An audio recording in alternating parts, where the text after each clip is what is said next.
لیکن جیسے ہی اس نے باپ کے ہاتھ خالی دیکھے اس کی چمک اچانک غائب ہو گئی۔ اس نے اپنے کانپتے ہوئے ہاتھوں سے باپ کے ہاتھ تھامے اور ایک ایسا جملہ کہا جو انسانیت کے لیے سب سے بڑا سبق بن گیا۔ بیٹی نے کہا، ابا ایک وعدہ کرو مجھ سے۔ باپ نے کہا، کون سا وعدہ؟ بیٹی نے کہا، چاہے میں بھوک سے ہی مر جاؤں لیکن مجھے کھلانا تو حلال کا نوالا، آج نہیں تو کل سہی، لیکن میرے لیے حرام کا بندوبست مت کرنا، میرے پیٹ میں حرام ڈالنے والا مت بننا۔ اگر حرام کھا کر مر گئی تو مرنے کے بعد اللہ کو کیا منہ دکھاؤ گے؟ یہ سن کر باپ رو پڑا۔ اس نے اپنی بیٹی کو گلے لگایا اور کہا، بیٹی تیرا یہ صبر اور ایمان مجھے اللہ سے اور قریب کر گیا۔ یہ جو اللہ کا کرم ہے نا، یہ ہمیشہ اس کے صبر کرنے والے بندوں پر ہی ہوتا ہے۔ وقت گزرتا گیا اور اللہ نے اس غریب شخص کے صبر اور دعاؤں کو قبول کر لیا۔ اس کے حالات بدلنے لگے۔ جب حالات بدلنے لگے تو پھر کیا ہوا؟ اللہ نے اسے اتنا نوازا کہ وہ اپنی زندگی کے ہر دکھ اور درد کو پیچھے چھوڑ گیا۔ وہ شخص جسے کبھی لوگ حقیر سمجھ کر دھتکارتے تھے اب ایک کامیاب تاجر بن گیا۔ اس نے ایک چھوٹے سے کاروبار کا آغاز کیا اور اللہ نے اس کاروبار میں ایسی برکت ڈالی کہ وہ کاروبار دن بدن بڑھتا گیا، یہاں تک کہ وہ گاؤں کا سب سے بڑا امیر شخص بن گیا۔ جب اس شخص کے پاس پیسے کی رونق آئی تو اس نے سب سے پہلے اپنی بیٹی کی خوشی کا سوچا۔ اس نے بیٹی کی شادی اتنی دھوم دھام سے کی کہ پورا گاؤں حیران رہ گیا۔ رنگ برنگے پکوان پکوائے گئے، ہر کونے کو روشنیوں سے سجایا گیا، امیروں، مالداروں اور عزیز و اقارب کو بلایا گیا۔ لیکن اسی وقت جب لوگ کھانے میں مشغول تھے، ایک عجیب سا منظر سامنے آیا۔ ایک غریب شخص جس کے کپڑے پھٹے ہوئے تھے، چہرہ بگڑا ہوا تھا اور جسم کمزوری کا شکار تھا، وہ ایک کرسی پر بیٹھنے کی کوشش کر رہا تھا۔ اس کے کپڑوں کی حالت ایسی تھی کہ لوگ اسے دیکھ کر اپنی نظریں پھیر رہے تھے، لیکن جیسے ہی اس امیر شخص کی نظر اس غریب پر پڑی تو اس کے دل میں ایک طوفان اٹھا۔ وہ فوراً اپنی کرسی چھوڑ کر دوڑتا ہوا اس کے پاس آیا اور اس غریب کو اپنے سینے سے لگا لیا۔ اس نے کہا، میرے دوست تو یہاں نہیں، میری کرسی پر بیٹھ۔ اس امیر شخص نے اس غریب کو اپنی کرسی پر بیٹھایا اور اپنے ہاتھوں سے اسے کھانا کھلانے لگا، کیونکہ وہ ہاتھوں سے مجبور تھا۔ اپنے ہاتھوں سے کھانا کھلانے لگا، اپنے ہاتھوں سے پانی پلانے لگا، پھر اپنے ہاتھوں سے اس کا منہ صاف کرنے لگا۔ اس کے آس پاس بیٹھے امیر لوگ یہ منظر حیرت سے دیکھ رہے تھے۔ آخر ایک شخص نے پوچھ ہی لیا، نمبردار صاحب یہ کون ہے اور آپ اسے اپنے ہاتھوں سے کیوں کھلا رہے ہیں؟ اس کے بارے میں بتانے سے پہلے اس امیر شخص کی آنکھوں میں آنسو آ گئے۔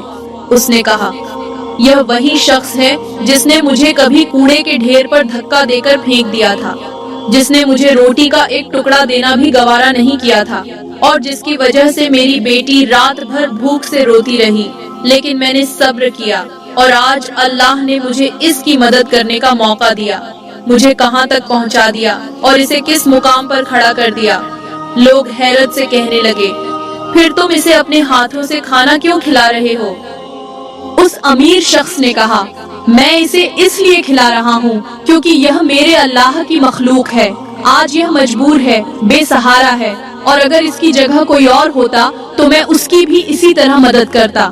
میری دولت کا مطلب بھی یہی ہے کہ میں انسانیت کی خدمت کروں، نہ کہ غرور اور تکبر میں مبتلا ہو جاؤں۔ یہ منظر ایسا تھا کہ خود زمین اور آسمان بھی رو رہے تھے۔ وہ امیر شخص اپنی عزت اور دولت کے باوجود عزیزی اور انسانیت کا مظاہرہ کر رہا تھا اور لوگوں کو یہ سبق دے رہا تھا کہ اصلی دولت پیسہ نہیں بلکہ اصلی دولت انسانیت ہے۔ یہ واقعہ سناتے ہوئے پہاڑ کی آواز بھاری ہو گئی۔ اس نے کہا، میں اس منظر کو یاد کر کے آج بھی روتا ہوں، لیکن افسوس کہ انسانیت نے ان سبقوں کو بھلا دیا ہے۔ آج ہمارا سماج اس پہلو پر غور کرے کہ اللہ کا وعدہ ہے، وہ مظلوم کی دعا کو کبھی رد نہیں کرتا اور ظالم کو کبھی معاف نہیں کرتا۔ جو دولت آج ہمیں غرور میں مبتلا کرتی ہے، کل یہی دولت ہمیں اللہ کی بارگاہ میں جواب دہ بنائے گی۔ ہمیں ہر حال میں یہ سمجھنا ہوگا کہ حقیقی دولت انسانیت کی خدمت اور دوسروں کے دکھ درد کو بانٹنے میں ہے۔ یاد رکھو، غریبوں کی دعائیں زمین پر ہی نہیں، عرش پر بھی اثر کرتی ہیں۔ وہ صبر اور عزیزی کا جو مظاہرہ کرتے ہیں، وہی انہیں اللہ کے قریب لے جاتا ہے۔